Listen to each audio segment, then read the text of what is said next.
Alhamdulillahi Rabbil Alameen wa salatu wa salam ala Rasulillah. My dear brothers and sisters in Islam, if you're living in Sydney, Australia, you notice that the weather has been so strange, subhanAllah. The other day I was sitting outside on the front porch and I was with my little son who's only 1 year old.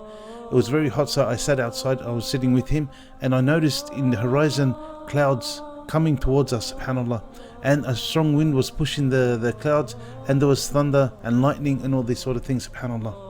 And from a sunny day, it just became very gloomy. There was so much wind, the thunder was hitting, and subhanAllah, it just scared me, subhanAllah.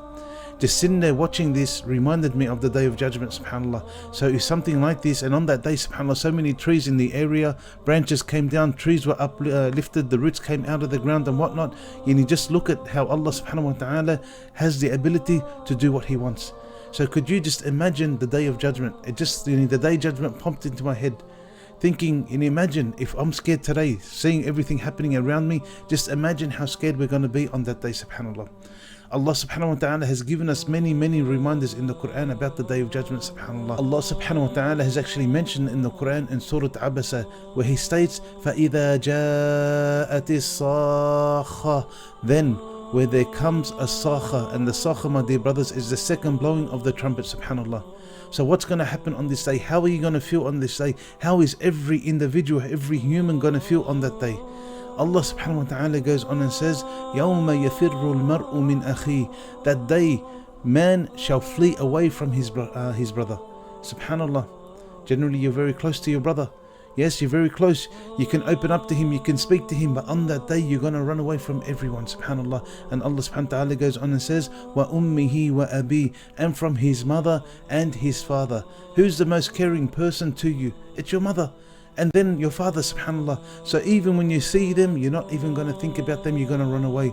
وَصَاحِبَتِهِ وَبَنِيهِ, and from his wife and his children.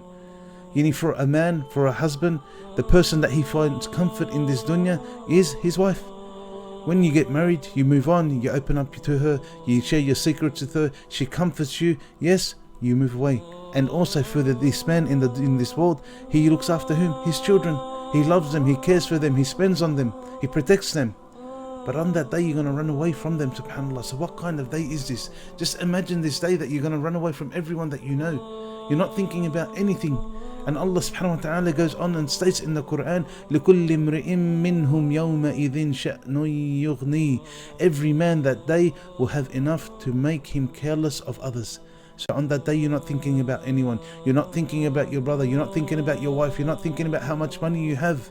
Yes, the only concern on that day is yourself. You're only worried about yourself. And my dear brothers and sisters in Islam, the only thing that's going to make you calm down on that day is your hasanat, is your good deeds, subhanAllah. So inshallah, what I want to do is I'm going to start a series. I want to start recording a series about the Day of Judgment. This is something so important for us, subhanAllah. One of the examples that I'm going to give is just filming around the bridge, because as-sirat is going to be a bridge which is going to be above the hellfire, subhanAllah. And this is something that's going to be so scary. So I just want to come out with these reminders to hopefully remind us, number one, and to scare us, number two, and number three, to bring us back to Allah subhanahu wa ta'ala.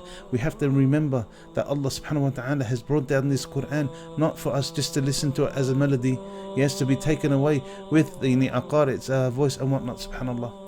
I ask Allah subhanahu wa ta'ala to benefit us with this Quran so that we can change our lives, so that we can worship Allah subhanahu wa ta'ala, to change our lives into muwahhideen, people who worship Allah subhanahu wa ta'ala alone. And I ask Allah subhanahu wa ta'ala to allow us to enter Jannah. أقول قولي هذا وأستغفر الله والسلام عليكم ورحمة الله وبركاته.